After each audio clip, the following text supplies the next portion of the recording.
कभी सोचा है कि एक 3D प्रिंटर इतनी मुश्किल डिज़ाइन को भी इतनी सफाई से कैसे बना लेता है? या फिर एक रोबोटिक हाथ एक ही काम को हज़ारों बार बिना 1 मिलीमीटर की भी गलती किए कैसे कर लेता है? इन सब के पीछे जो चीज़ है वो एक छोटा सा लेकिन बहुत ही पावरफुल आविष्कार है, स्टेपर मोटर।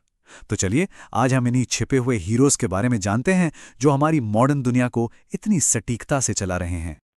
तो सवाल ये उठता है कि आखिर इसका राज क्या है। ये मशीनें इतनी जबरदस्त एक्यूरेसी लाती कहाँ से हैं? जवाब छिपा है एक खास तरह की मोटर में, जो हमारे पंखे या मिक्सर की मोटर की तरह लगातार नहीं घूमती। नहीं, बल्कि ये छोटे छोटे बिल्कुल नपे तुले डिजिटल कदमों में चलती हैं। तो इस पूरी कहानी को समझने के लिए हम इसे 4 हिस्सों में देखेंगे।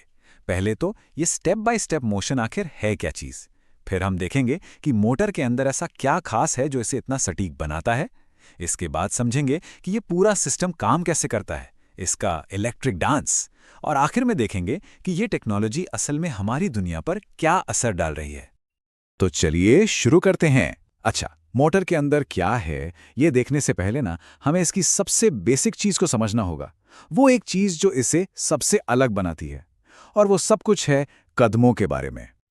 देखिए, एक नॉर्मल मोटर जैसे पंखे की मोटर और एक स्टेपर मोटर में जमीन आसमान का फर्क है।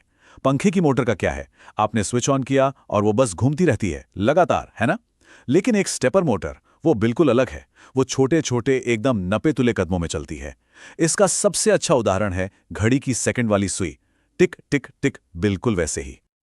अब इसका मतलब यह है कि हर बार जब हम मोटर को एक छोटा सा इलेक्ट्रिक सिग्नल या कह लीजिए पल्स भेजते हैं तो वो ठीक एक तय एंगल पर घूमती है। और असली जादू तो यहीं पर है, क्योंकि हमें पता है कि एक पल्स का मतलब एक कदम है। तो हमें मोटर की पोजीशन कंट्रोल करने के लिए बस ये गिनना है कि हमने कितने पल्स भेजे हैं। हमें ये चेक करने के लिए किसी सेंसर की जरूरत ही नहीं है कि मोटर अपनी सही जगह पर पहुंची या नहीं। इसे कहते हैं ओपन लूप कंट्रोल, और इसी वजह से ये सिस्टम इतना सिंपल और भरोसेमंद बन जाता है। ठीक है, तो अब ये तो समझ आ गया कि ये करती क्या है, लेकिन सवाल ये है कि ये कैसे करती है। तो चलिए अब मोटर के अंदर झांकते हैं, जहां 2 मेन पार्ट्स हैं जो इस पूरे खेल को चलाते हैं। एक है स्टेटर और दूसरा है रोटर। तो सबसे पहले बात करते हैं स्टेटर की। जैसा कि नाम से ही पता चल रहा है, ये स्टेशनरी है।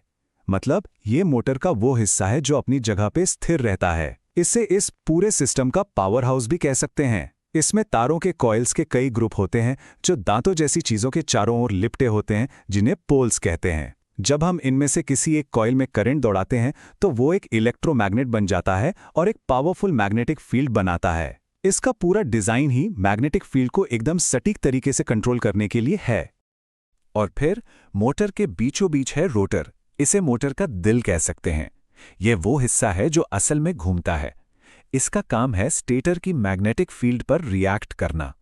रोटर पर भी दांत होते हैं और ये दांत स्टेटर के पोल्स की तरफ खिंचते हैं। तो जैसे ही स्टेटर में मैग्नेटिक फील्ड की जगह बदलती है, रोटर भी घूमकर खुद को उस नई फील्ड के साथ अलाइन कर लेता है। चलिए अब आते हैं सबसे मजेदार हिस्से पर कि ये सब मिलकर काम कैसे करता है। ये स्टेटर और रोटर के बीच एक बहुत ही बढ़िया इलेक्ट्रिक डांस की तरह है। तो ये डांस होता कैसे है? देखिए, ये सब टाइमिंग का खेल है। सोचिए कि स्टेटर में चारों तरफ 4 कॉइल हैं। कंट्रोलर पहले कॉइल को एक इलेक्ट्रिक पल्स भेजता है। वो कॉइल एक चुंबक बन जाता है और रोटर घूमकर फट से उसके साथ अलाइन हो जाता है। ये हुआ एक स्टेप। फिर कंट्रोलर पहले वाले को बंद करके ठीक उसके अगले वाले कॉइल को चालू कर देता है। अब मैग्नेटिक फील्ड थोड़ी आगे खिसक गई, तो रोटर क्या करेगा? जाहिर है वो भी एक कदम आगे बढ़कर उस नई फील्ड के साथ अलाइन हो जाएगा। ये हुआ दूसरा स्टेप। और बस यही होता रहता है।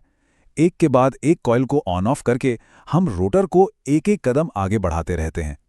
अब ये जो हर कदम है ना, इसका एक फिक्स्ड साइज होता है। इसी को कहते हैं स्टेप एंगल। ये मोटर की बनावट पर निर्भर करता है कि स्टेटर पर कितने पोल्स हैं और रोटर पर कितने दांत। जैसे एक बहुत कॉमन मोटर का स्टेप एंगल 1.8 डिग्री होता है। इसका सीधा सा मतलब है कि हर एक इलेक्ट्रिक पल्स मोटर को ठीक 1.8 डिग्री घुमाएगी।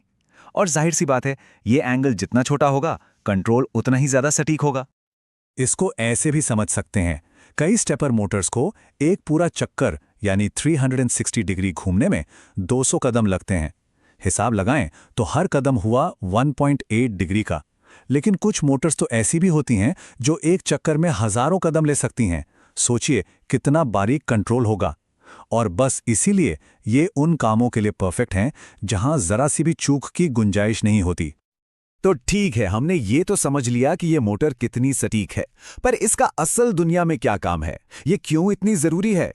ये सिर्फ कोई मजेदार इंजीनियरिंग कॉन्सेप्ट नहीं है, ये वो टेक्नोलॉजी है जो हमारे चारों ओर की कई मशीनों को चला रही है। सोचिए 3D प्रिंटर के बारे में। जब वो कोई चीज बनाता है तो लेयर बाय लेयर एकदम सटीक मूवमेंट के लिए यही स्टेपर मोटर काम आती है। या फिर CNC मशीनें जो मेटल काटती हैं, हर कट इतना परफेक्ट कैसे होता है? जी हां, स्टेपर मोटर की वजह से। रोबोटिक्स, हमारे घर के प्रिंटर और स्कैनर, यहां तक कि कैमरा लेंस का ऑटो फोकस और जूम, इन सब के पीछे यही मोटर है जो बिना थके, बिना गलती किए बार बार एक ही काम को परफेक्शन के साथ करती है। तो इन सब का मतलब क्या निकलता है? ये तकनीक हमें एक बड़े सवाल पर लाकर खड़ा कर देती है कि जब हम मूवमेंट को इतने परफेक्शन के साथ कंट्रोल कर सकते हैं तो भविष्य में और क्या-क्या संभव है। जरा सोचिए, छोटे छोटे मेडिकल डिवाइस जो शरीर के अंदर काम करें, या फिर विशाल टेलीस्कोप जो अंतरिक्ष के रहस्यों को खंगालें। सच तो यह है कि इसकी कोई सीमा नहीं है सिवाय हमारी कल्पना के। तो सवाल यह है कि अगली शानदार चीज क्या होगी जो इस तकनीक से बनेगी?